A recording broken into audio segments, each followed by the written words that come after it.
สวัสดีเฮ็ดดีๆเฮ็ดดี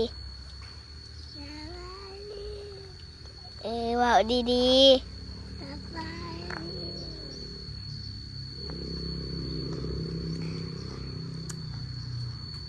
สบายดีไหม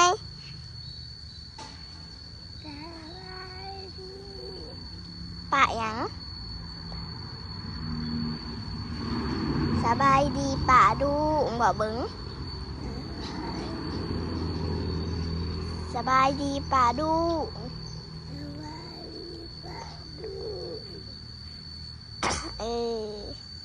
วันเด่นน้ำได้เซ็ตปัก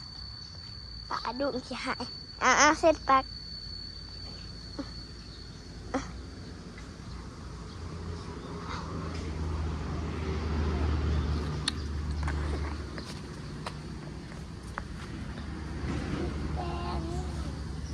แดงแดงดิเห็นเดี๋ยวพักตำมิดพี่น้องเลยยอดงามสบายดีเด้อเพื่อนพี่น้องสบายดี FC ทุกคนเห็นอยู่บ่เห็นพักตำมิดพี่น้องอยู่ข้างเฮือนมากงามๆนึงเนาะนี่แต่หยอดสวยเพื่อนเจ้าเองเหรอห่วยจะเฮือนนั่นแต่ว่าเฮือนไปสักตัวจ้า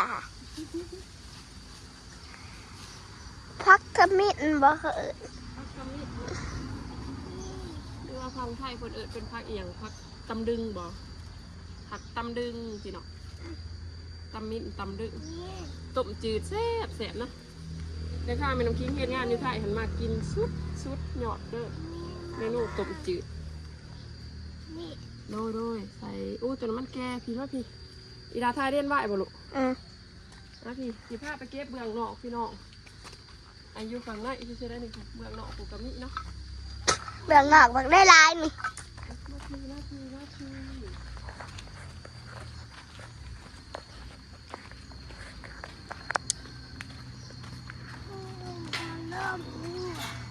มือในไม่นกมือนี่คิดทวนเด้อกำลังสิไปแหละกำลังสิไปไล่แหวะให้ไม่พายเผื่อว่าสะดุดดมเลยอันนี้ต่อใหม่จะสิออกมาเห็นยังอย่ามาย่างมากกูคือใหม่แล้วนี่จะคล้องเพื่อนก็ห้ากับมาอยู่พังได้นี่พี่น้องเพราะว่าเกิดเพราะว่าเขาเกิดนะมันเกิดเลยต้นอันนี้คันถ้าเอารถมารุดกระเดะเขาเอาอันนี้มารุดกระเดะอะไรเพื่อมันเกิดไว้มันน้ำตามันตายหยาบเลยกูกับใบแกเขาหมักเด็ดแม่เขาหมักเล็ดใบมั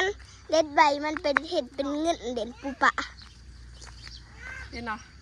มีแต่หยอดอ่อนหยอดมันแบบล้าเห็นเป็นเผือก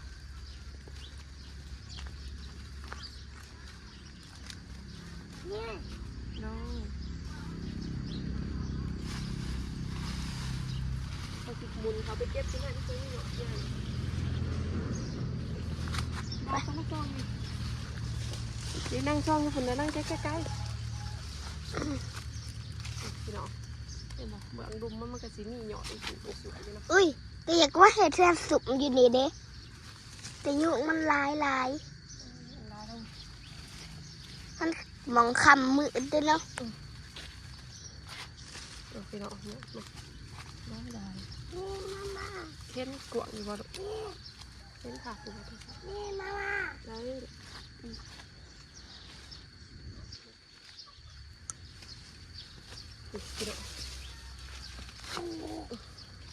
เลยเนาะนี่นะเป็นไงถ้าตัวไรเล็งไหลง่ายกับแปลว่าต้นนั้นอันนี้นะ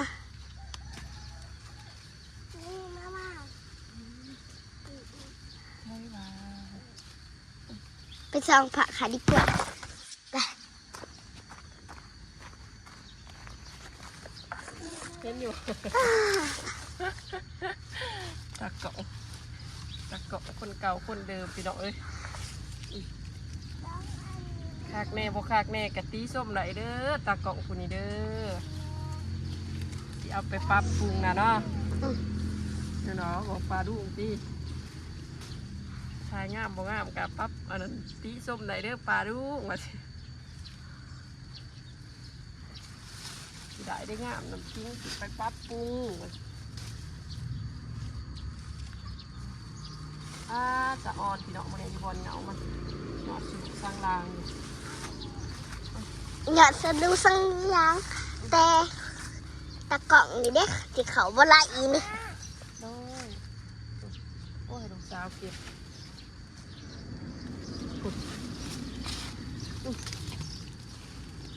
ปูบ้านนี่อดอนก็เก็บพักกันนั่นมายอดพักบักบวบพี่น้องอยู่หน้าได้อยากปนปลากินกับปนปลาแบบนี้เนาะงามบ่เห็นบ่ปลาออกเนาะโดยว้ายอย่าดึงมากเพื่อมันสิครับ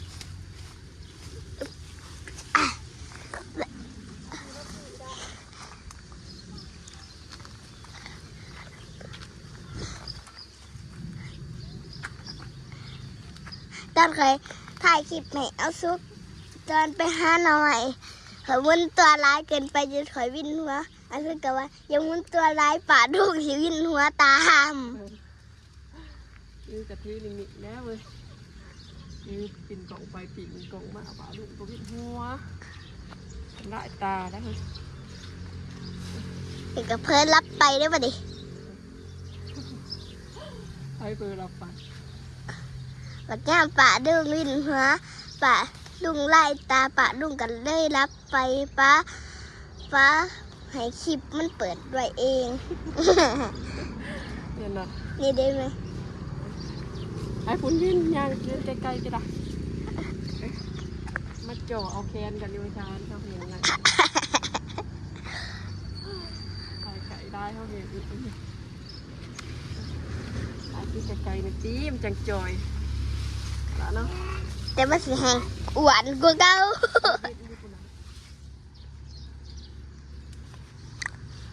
ไม่ท่าอีดิ้งสบายดีป่ะดูสบายดีบ่าดื้อนะยุ่งได้มึงกินกูอยู่แม่มันกินขอจนท้องไข่ไหมแน่นอนเสียเต็มด้วยบ่ลูกมันแสบตอนไปหาหน่อไม้ได้เหล็กได้4 หน่อมันกันยุ่งเบิกได้ลายตัวหนึ่งมันแสบเดือดคอยติ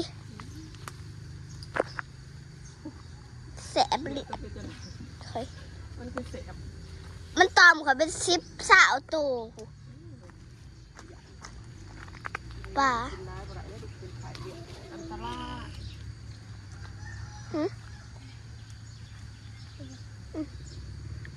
ป้าพี่น้อง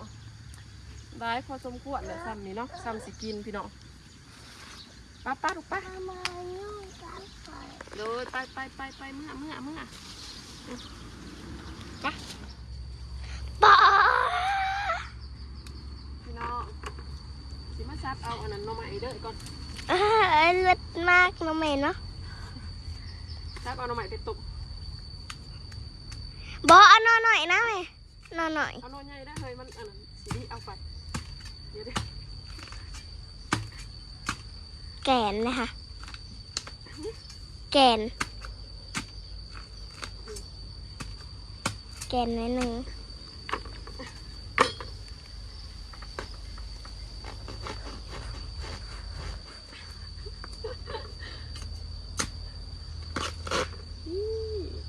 ว้าวนอเดียวกับพ่อตีบอกนอเดียวนี่แหละนอเดียวนี้เนาะนี่ว่าจัก2 หน่อเวลานอเดียวนี่แหละนี่ว่าจัก2 หน่อใช่เพราะว่าไม่ได้ตุ่มมันจังเบื่ออะไรก็นอใหญ่เอานอนี้เนาะเอามันออกทับกันพี่น้องว้าดีที่กล่องคือเหนียงเลยซับอ่อนปุ๊ตัวนี้อ่อน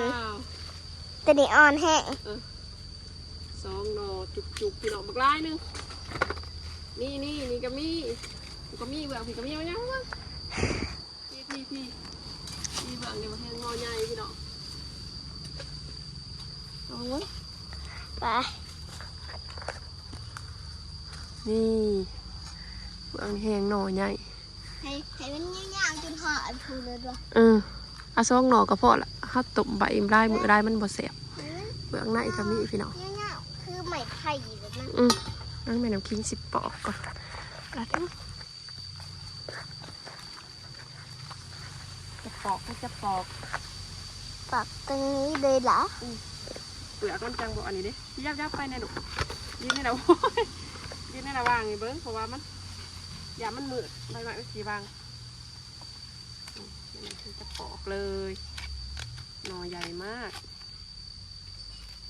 ใบไม้บางบ่ไม่กินนะครับ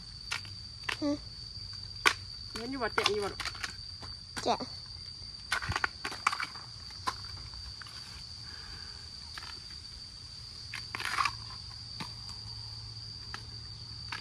แกะออกมาขดหน่อย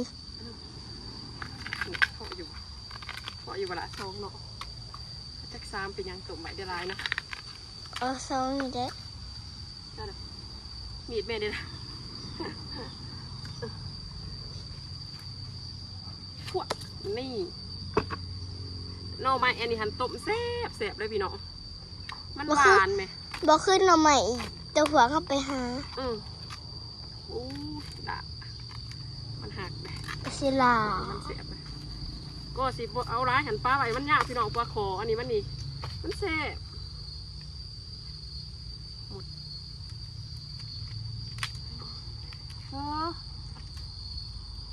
ไปไปมาพอบ่มันคือแข็งไปโดย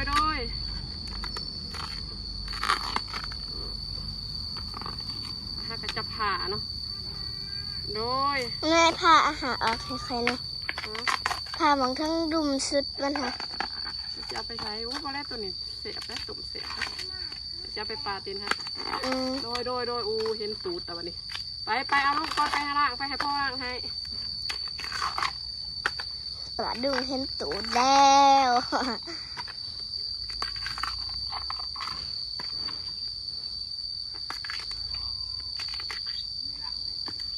มาล่างเนี่ยตีปอกหน่อไม้อยู่นี่เห็นบ่พ่อจะไปซองหน่อจุกอยู่หลังบ้านมาต้องไปหาหยาหาไก่หากวงไปอีดาอู้ยุ่งพี่น้องตัดผักมาตอนมาจะปนกันเลยนี่นะตุ่มเดี๋ยวเดี๋ยวได้นี่ตุ่มใส่หนักปลาแดกข้างแน่พี่น้อง ก็เปิดแป้งนี่หนีแม่ มาพี่ว่าเต็นข้างล่างแม่พี่ว่าไว้ แม่ใครมันบ้า เต็นต้องล้างเงินทิ้งไว้ กินแม่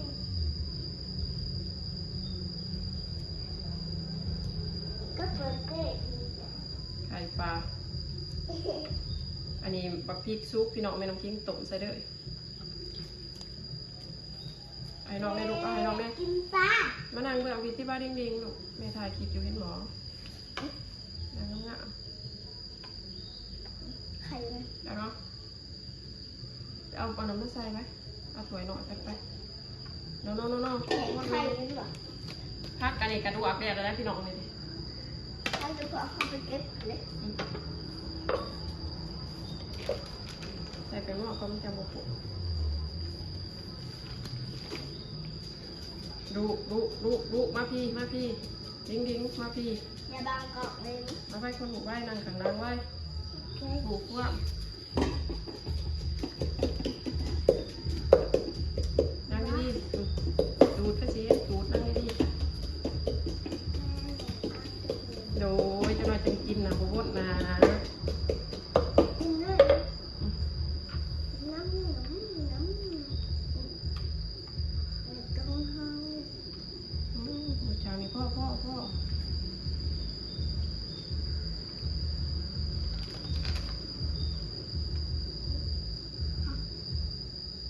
กินกับข้าวเลยลูกเนี่ยอันนี้คงกินเมย์ไปให้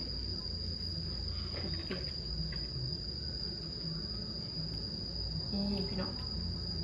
ปลาดุกปลา คนแบบง่ายๆเนาะ ต้มน้ำปลาแดกพี่น้องที่สินค้าอีกใส่ปลาแดกแค่นี้เลยตำพริกใส่แป้งนัว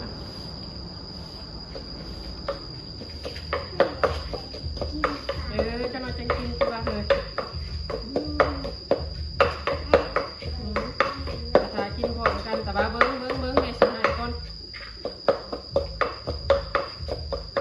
นั่งดีๆนั่งทากินดีๆพร้อมกันแค่สิยิบสองยิบหนึ่งบอกว่า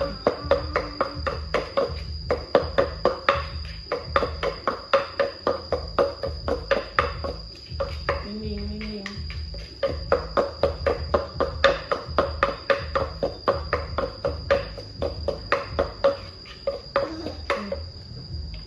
เอาผักหอมโหดลงพี่น้องนี่มักหน้าเอาบีบลงจักเพียงหนึ่งมันมีรสชาติสูงน้อยนึง มันจะก็เอาใส่เม็ดเดี๋ยวจะกระบี่อยู่เดี๋ยวมันสิไล่ลงไปแบบค่อยๆไล่ลงไปแบบง่ายๆผู้เปียกมือเจ้าจังหวะ น้ำปลาแดกพี่น้อง ใครนั่งมันมีแม่ โดนเอาน้ำน้อยนึงเนาะพี่น้องครับสวยไม่เมนูอยากจะได้นี่บริญญาเป็นดิ้งดูโอ้ยจะเราจะกินเบิ้ง แม่ แบบ เก่าเลยเลย โดยกระหิวเก่าได้ในกระเพราเห็ดทีไปเลยนี่พ่อปลาคนนู้นสบายดีปลาลูกปลาลูกกินข้าวได้ลูก สบายดีป่ะลูก พอดีพี่น้อง มา ส เลย บาย พี่น้อง ดีป่ะลูก มาเลยกินข้าวเสาร์น้ำกันพี่น้องอาหารเสียบหลวกพักน้องใหม่ตบใบน้องพี่น้อง น้ำป่า จะพูดกินอ่ะ เอ้ยคือบางปะลูกยังมานั่งกับพ่อ มานั่งผิดดิ คุณไปนั่งเบิ่งนะ เอาไว้ คุณไปนั่งเบิ่งอีกก็ได้ พ่อกับพี่น้องยังไม่กลับ นั่งน้ำพ่อมันดัก บางปะลูกนี่จะเสียเอาอย่างจะอย่างไรเอียด นั่งเลยครับ มีมานั่งพี่ด้วยปลาลูกจะเช่นมาแม่ลูกมากินข้าวได้ที่เจ้าก็ท่านกินข้าวเราเพื่อนคนบ่อยากกันพี่น้องบ่อยากกิน ตัวอีพอขวดใหญ่ไม่เกาะกันว่าเอาเล่นว่าไอ้เฮ้ยเอาบอลเล่นว่า เอาแล้วนึง มันมืดบอกแม่ บุเป็นยังตัวอีพอมันใหญ่ไร ใช่ได้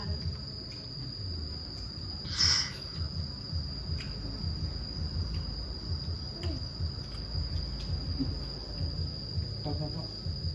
อันนั้นดีๆบ่บ่นพอคำว่ายาก็บ่บ่นพอ ไปนั่งเบิ่งไป เอาไว้เล็กหน่อยน้องคนอีกกินนะเด้อพี่น้องน้องมีลิงน้องน้ำคิง เด็ดเพลงไปเด็ดเพลงก็เปิด เป็นกินเคฟแต่เช้าผมแม่น้ำคิงซื้อเคฟมาให้แต่ตลาด เขาเปิดเพลงไง มันก็เลยจะบ่อยากเนาะ ไปเด็ดไป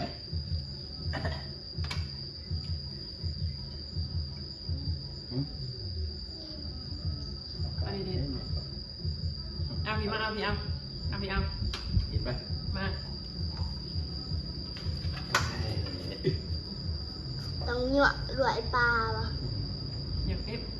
พักกะ มันอยากแคะกระดูกอารังลี่ แม่พักกะจนเคี้ยวแบบแห้งๆนี่ขาว แสบนะ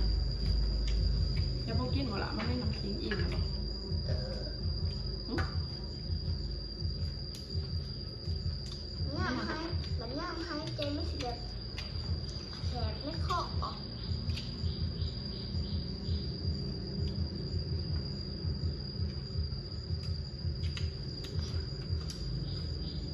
มานั่งไปดิปลาลูกเพียนนั่ง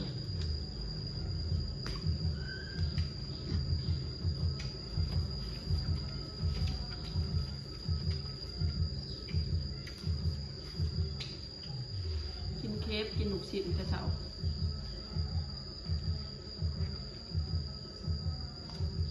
ทำไมมากินได้กินกับอันนั้นเจียวกะปิกระแสบเลยเนาะตำเจียวกะปิกิน ใช่มามา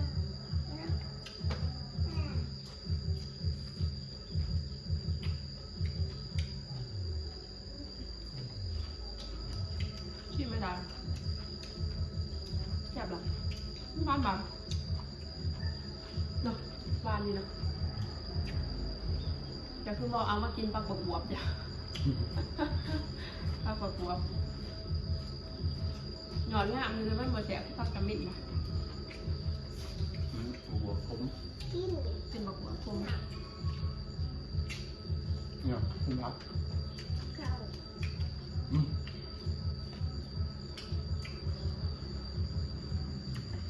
ไม่ใครอยากกินเขาไม่ได้อยากกินดิน เนี่ย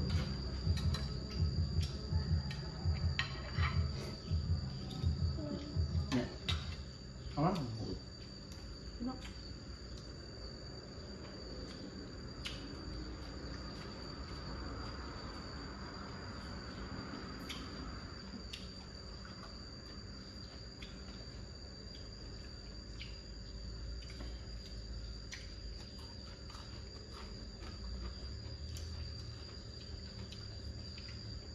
ปลาดุกอันจะมีไข่ใช่ไหม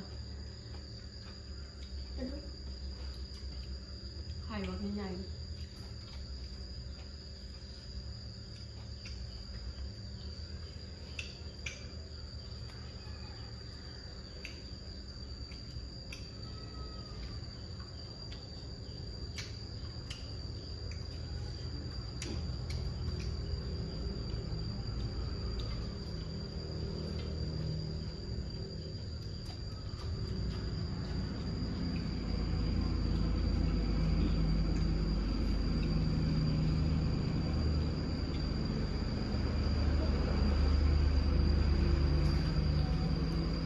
พี่น้องแม่น้ำคิมกับสิได้